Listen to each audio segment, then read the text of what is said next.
Welcome to Simplified UPSC by PPP, where we listen, learn, and grow together. Detailed lecture notes in English and Hindi, plus practice questions for prelims and mains, only on our Telegram channel. Link in description. Like and subscribe for more. स्वागत है। आज हमारे सामने ना विश्लेषण के लिए एक दिलचस्प सा मिश्रण है। एक तरफ कक्षा 6 की NCERT भूगोल की किताब के कुछ अहम हिस्से हैं जी। और दूसरी तरफ कई सालों के UPSC सिविल सेवा परीक्षा के मतलब प्रीलिम्स और मेंस दोनों के प्रश्न पत्र। तो एक काफी बड़ा कैनवस है ये। बिल्कुल। और आज हमारी कोशिश यही रहेगी कि इस कैनवस के रंगों को समझें। मतलब इन स्रोतों से जो मुख्य विचार हैं उनके बीच क्या गहरे संबंध हैं उनको निकालें। हम कुछ ऐसे तथ्यों और अंतर्दृष्टि को भी उजागर करेंगे जो शायद पहली नजर में सामान्य लगें, पर उनके मायने काफी गहरे हैं। एक तरह से इन स्रोतों की गहराई में उतरेंगे आज। हाँ, तो रणनीति ये है कि हम पृथ्वी और ब्रह्मांड की जो बुनियादी समझ है NCERT वाली, वहां से शुरू करेंगे। ठीक है। और फिर देखेंगे कि ये नींव भारत के खास भूगोल से और उन थोड़े जटिल सामाजिक, आर्थिक और शासन वाले मुद्दों से कैसे जुड़ती है, जिन पर UPSC में सवाल आते हैं। चलिए शुरू करते हैं ये ज्ञान की यात्रा। ठीक है, तो सबसे पहले एकदम बुनियाद पर आते हैं। हमारा सौरमंडल NCERT अध्याय 1 याद दिलाता है। सूर्य केंद्र में है और 8 ग्रह हैं: बुध, शुक्र, पृथ्वी, मंगल, बृहस्पति, शनि, यूरेनस, नेपच्यून। वो स्कूल वाला तरीका याद है? My very efficient mother just serve the nuts. हाँ, वो तो है। लेकिन इसमें हमारी पृथ्वी वो वाकई खास है। सही कहा। पृथ्वी की खासियत सिर्फ उसका नंबर नहीं है, मतलब तीसरा ग्रह होना नहीं, बल्कि इसकी जीवनदायी परिस्थितियां हैं। आप देखिए, ये सूरज से ऐसी दूरी पर है जहां ना बहुत ज्यादा गर्मी है ना बहुत ठंड। यहाँ पानी है, हवा है, यानी वो सारी चीजें जो जीवन के लिए जरूरी है। और अंतरिक्ष से देखने पर पानी की वजह से ये नीली दिखती है, इसीलिए तो इसे नीला ग्रह कहते हैं। हाँ, और यहीं से हम NCERT अध्याय 5 के मुख्य विषय पर आते हैं, पृथ्वी के प्रमुख परिमंडल, मेजर डोमेन्स। बिल्कुल, ये 4 बहुत महत्वपूर्ण है। हाँ, ये 4 प्रमुख परिमंडल: स्थलमंडल, लिथोस्फीयर, मतलब ठोस जमीनी भाग। हाँ, जमीन। फिर जलमंडल, हाइड्रोस्फीयर, यानी पानी वाला क्षेत्र। वायुमंडल, एटमॉस्फेयर, हवा का घेरा। और जीवमंडल, बायोस्फीयर, वो पतली सी पट्टी जहां ये तीनों मिलते हैं और जीवन पनपता है। बिल्कुल, जीवन का क्षेत्र। तो चलिए इन्हें थोड़ा और करीब से देखते हैं। स्थलमंडल से शुरू करें। हाँ, स्थलमंडल यानी लिथोस्फीयर, ये पृथ्वी की ठोस परत है जिसमें चट्टानें हैं, मिट्टी है, सब कुछ। इसके 2 मुख्य हिस्से हैं। एक तो वो बड़े बड़े जमीनी टुकड़े जिन्हें हम महाद्वीप, कॉन्टिनेंट्स कहते हैं जी, और दूसरे वो विशाल गड्ढे या बेसिन जिनमें पानी भरा है, यानी महासागरीय बेसिन, ओशन बेसिन्स।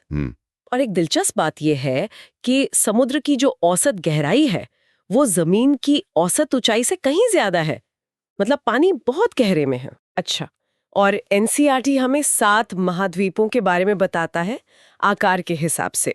सबसे बड़ा एशिया है ना, पृथ्वी के कुल भूभाग का करीब 1/3। हाँ, सबसे बड़ा। फिर अफ्रीका, जिसके बीच से भूमध्य रेखा, कर्क रेखा, मकर रेखा तीनों गुजरती हैं। जी, ये अनोखी बात है अफ्रीका की। फिर उत्तरी अमेरिका, जो पनामा स्थल डमरू मध्य से जोड़ा है दक्षिण अमेरिका से। दक्षिण अमेरिका में दुनिया की सबसे लंबी पर्वत श्रृंखला है, एंडीज। बिल्कुल। फिर आता है अंटार्कटिका, जो हमेशा बर्फ से ढका रहता है दक्षिणी ध्रुव पर। हाँ, वो तो एकदम अलग ही दुनिया है। फिर यूरोप, जो एशिया से काफी छोटा है और यूराल पर्वत उसे अलग करते हैं। और आखिर में ऑस्ट्रेलिया, जो पूरी तरह दक्षिणी गोलार्ध में है, एक द्वीपीय महाद्वीप। यहाँ एक बात ध्यान देने वाली है होस्ट स्पीकर, पृथ्वी की ये सतह है ना, स्थिर नहीं है, ये लगातार बदल रही है। UPSC प्रीलिम्स 2013 का एक प्रश्न Q118 था उन ताकतों के बारे में जो पृथ्वी की सतह को बदलती हैं। अच्छा, जैसे प्लेटों का खिसकना, जिसे प्लेट टेक्टोनिक्स कहते हैं, ज्वालामुखी, भूकंप, और यहाँ तक कि पृथ्वी का घूमना और सूरज के चक्कर लगाना भी। ये सब मिलकर भू-आकृतियों को बनाते और बिगाड़ते रहते हैं। ये एक डायनामिक सिस्टम है। समझ गई। अब जलमंडल पर आते हैं। जैसा आपने कहा, पृथ्वी का लगभग 71% हिस्सा पानी है, तभी तो नीला ग्रह है। जी, पर इस पानी का 97% से ज्यादा तो महासागरों में है और वो खारा है। हाँ, पीने लायक बहुत कम है। NCERT 5 महासागर बताता है, फिर से आकार के क्रम में सबसे बड़ा प्रशांत महासागर पैसिफिक ओशन, लगभग गोल सा, और इसी में है पृथ्वी का सबसे गहरा पॉइंट मारियाना गर्त, करीब 11 किलोमीटर गहरा। सोचिए, माउंट एवरेस्ट से भी ज्यादा गहरा। हाँ, फिर अटलांटिक महासागर जिसका आकार एस जैसा है और उसकी तटरेखा वो बड़ी कटी-फटी है जो बंदरगाहों के लिए अच्छी होती है। जी हाँ, प्राकृतिक बंदरगाहों के लिए आदर्श। तीसरा हिंद महासागर, इकलौता महासागर जिसका नाम किसी देश यानी भारत पर है। ये भी एक खास बात है। फिर दक्षिणी महासागर जो अंटार्कटिका को घेरता है, और सबसे छोटा आर्कटिक महासागर जो उत्तरी ध्रुव के चारों ओर फैला है। बिल्कुल, तो ये हो गया जलमंडल। अब तीसरा महत्वपूर्ण परिमंडल है वायुमंडल, एटमॉस्फेयर। हाँ, हवा का घेरा। जी, ये गैसों की परत है जो पृथ्वी को चारों तरफ से घेरे हुए है, और पृथ्वी का जो गुरुत्वाकर्षण बल है वो इसे थामे रखता है, जाने नहीं देता। ये हमें सूरज की खतरनाक किरणों से बचाता है और इसी से मौसम में बदलाव आते हैं। और इसकी बनावट भी तो जीवन के लिए जरूरी है। एनसीईआरटी बताता है लगभग 78% नाइट्रोजन, 21% ऑक्सीजन जो हम सांस लेने में इस्तेमाल करते हैं। हाँ, ऑक्सीजन तो जीवनदायिनी है। और बाकी 1% में कार्बन डाइऑक्साइड, आर्गन जैसी दूसरी गैसें हैं। और जैसे जैसे हम ऊपर जाते हैं हवा का घनत्व, तापमान ये सब बदलता है। बिल्कुल, इसीलिए वायुमंडल की अलग अलग परतें हैं। हाँ, एनसीईआरटी 5 परतों का जिक्र करता है। सबसे नीचे क्षोभमंडल, ट्रोपोस्फियर, जहां मौसम की लगभग सारी घटनाएं होती हैं, बादल, बारिश, तूफान। जी, हम इसी परत में रहते हैं। फिर उसके ऊपर समताप मंडल, स्ट्रेटोस्फीयर। इसमें वो जरूरी ओजोन परत है जी। जो हमें यूवी किरणों से बचाती है। हाँ, बहुत महत्वपूर्ण।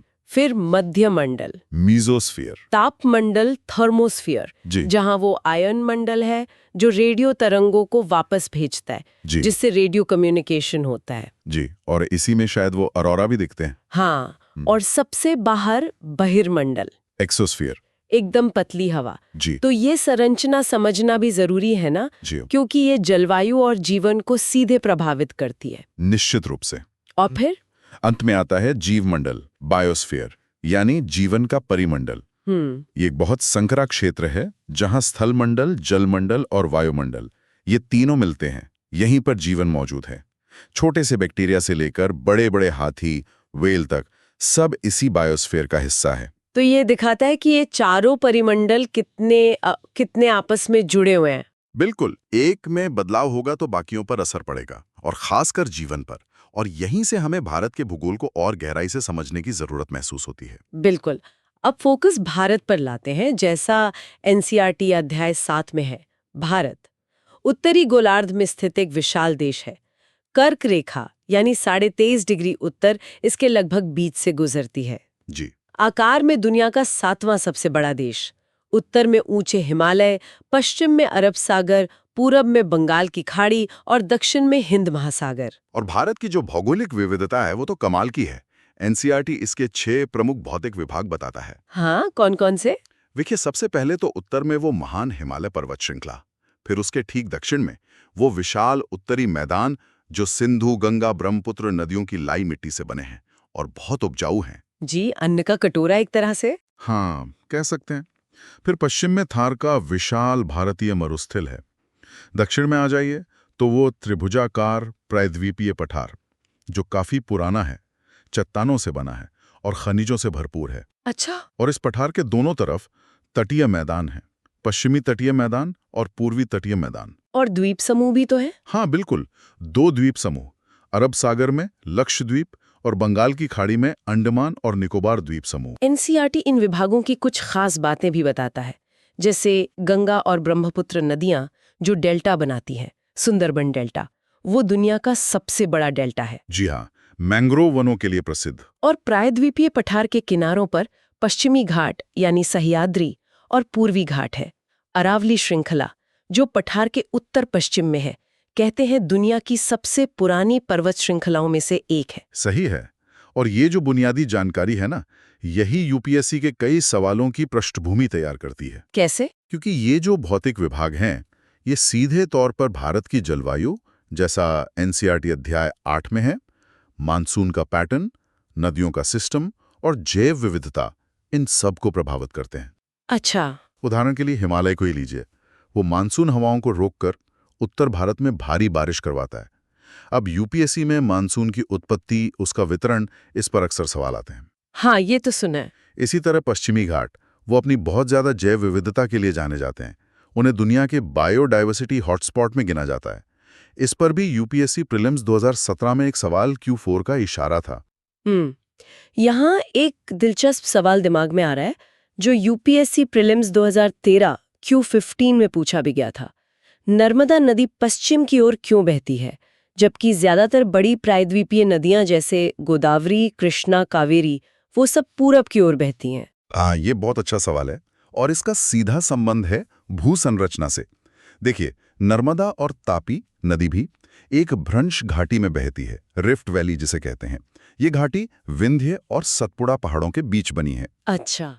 और इस घाटी का जो ढलान है वो पश्चिम की ओर अरब सागर की तरफ है, इसीलिए ये नदियां पश्चिम की ओर बहती हैं। इसके उलट जो बाकी का प्रायद्वीपीय पठार है उसका सामान्य ढलान पश्चिम से पूरब की ओर है। ओ अच्छा।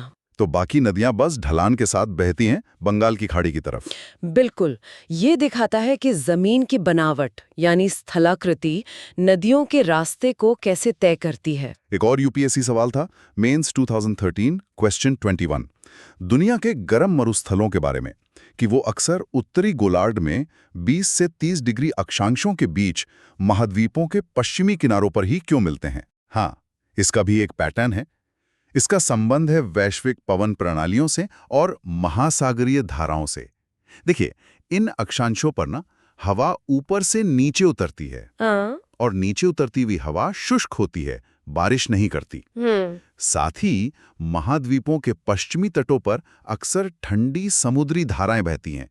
ये ठंडी धाराएं हवा की नमी को भाप बनकर ऊपर उठने और बादल बनाने से रोकती हैं, तो बारिश नहीं हो पाती। ये दोनों चीजें मिलकर मरुस्थल बनने के लिए सही माहौल बना देती हैं। समझ गई। और भारत के द्वीप समूहों की भी अपनी खासियत है ना? बिल्कुल। लक्षद्वीप जो हैं वो प्रवाल द्वीप हैं, कोरल आइलैंड्स, मतलब छोटे समुद्री जीवों जिन्हें पॉलिप्स कहते हैं, उनके कंकालों के जमने से बने हैं। वाह। जबकि अंडमान और निकोबार द्वीप समूह, उन्हें माना जाता है कि वो समुद्र में डूबी हुई पर्वत श्रृंखलाओं के उभरे हुए शिखर हैं। इनमें कुछ ज्वालामुखी द्वीप भी शामिल हैं। तो ये विविधता है भारत की भौगोलिक संपदा की। और यही भौगोलिक विविधता भारत के मानव जीवन, समाज और शासन को भी तो गहराई से प्रभावित करती होगी। निश्चित रूप से। यहीं से बात और दिलचस्प हो जाती है। हाँ, अब इसी पहलू पर आते हैं।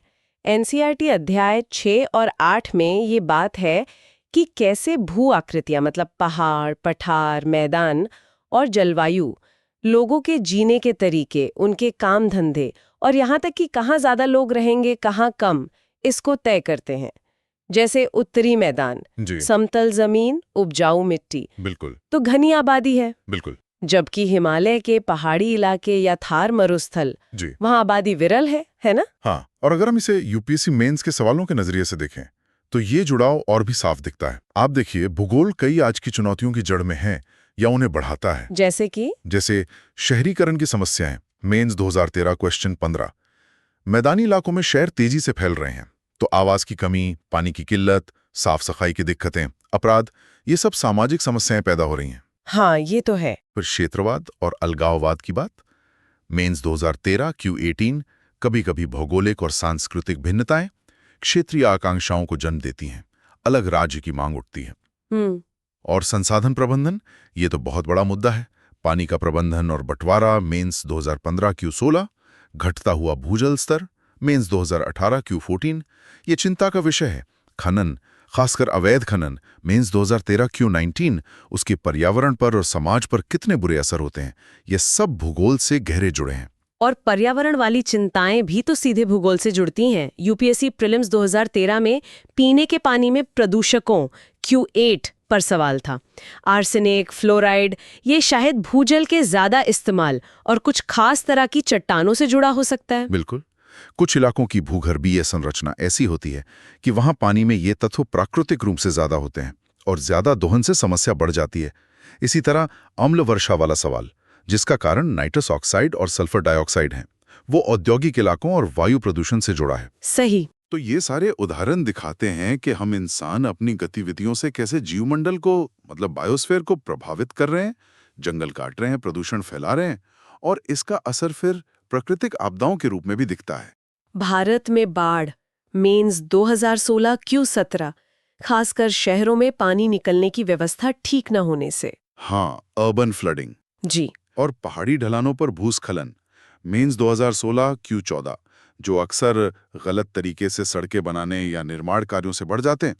ये सब भूगोल, पर्यावरण और शासन, इनके बीच के जटिल रिश्तों को दिखाते हैं। और शासन के कुछ खास कानून भी तो इन्हीं मुद्दों से जुड़े हैं, जिन पर यूपीएससी ने सवाल पूछे हैं, जैसे पीसा अधिनियम 1996, प्रीलिम्स 2013 Q25। हाँ, पीसा एक्ट, जो अनुसूचित क्षेत्रों में ग्राम सभाओं को स्वशासन और अपने पारंपरिक संसाधनों पर नियंत्रण का अधिकार देता है।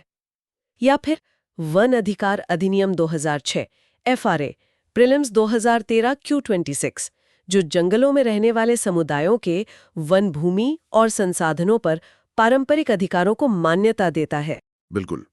ये कानून क्या हैं? ये भौगोलिक संदर्भ में सामाजिक न्याय और संसाधन प्रबंधन के प्रयास ही तो हैं। तो ये बिल्कुल साफ है कि भूगोल सिर्फ पहाड़ और नदियों की पढ़ाई नहीं है। नहीं, बिल्कुल नहीं। बल्कि ये हमारे जीवन, समाज और शासन व्यवस्था की बुनियाद का एक बहुत अहम हिस्सा है। एकदम सही।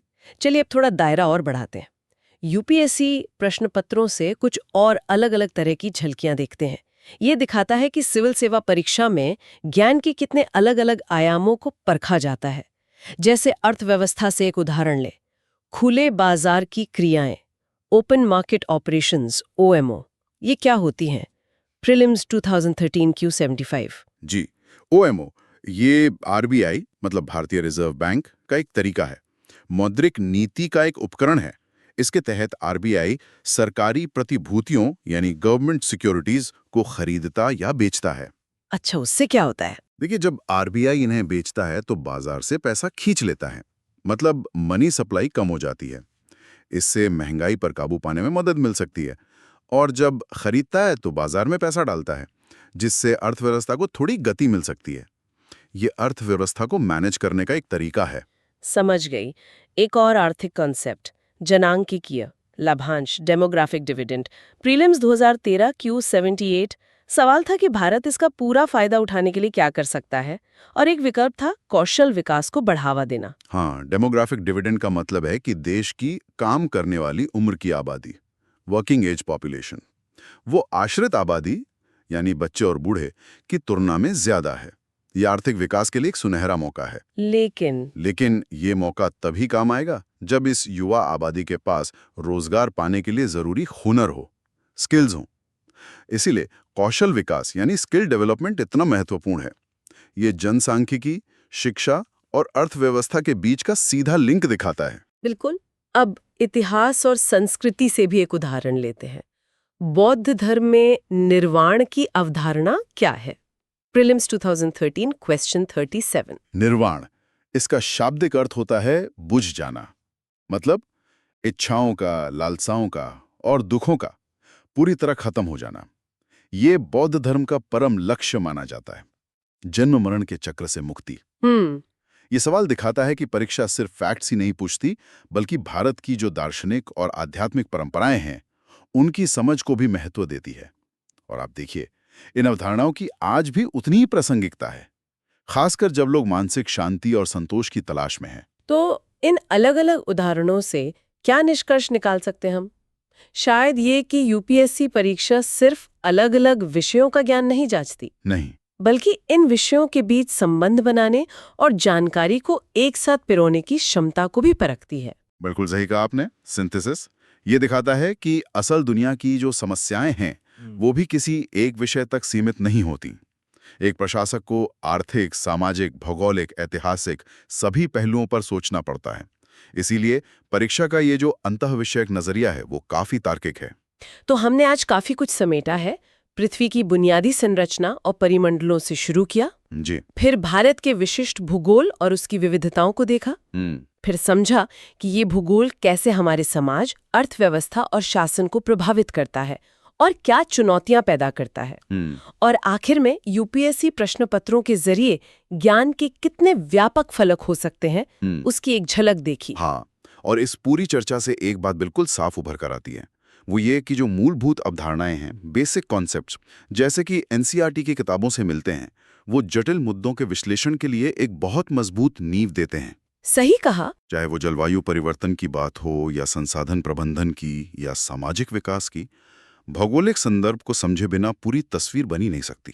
तो श्रोता के लिए यहाँ सोचने की बात क्या है? शायद ये कि ज्ञान को अलग-अलग टुकड़ों में देखने के बजाय उनके बीच के जुड़ाव को समझना कितना जरूरी है। हाँ, बिल्कुल। और ये एक महत्वपूर्ण सवाल भी खड़ा करता है। आप सोचिए कि हम इन विभिन्न ज्ञान क्षेत्रों को, भूगोल, इतिहास, अर्थशास्त्र, पर्यावरण, इनको कैसे एकीकृत कर सकते हैं, कैसे इंटीग्रेट करें, ताकि हम न केवल परीक्षाओं के लिए बल्कि असल दुनिया की चुनौतियों का सामना करने के लिए बेहतर ढंग से तैयार हो सकें। एक सूचित और जागरूक नागरिक बनने के लिए ये जो सिंथेसिस की क्षमता है, शायद ये सबसे महत्वपूर्ण स्किल है।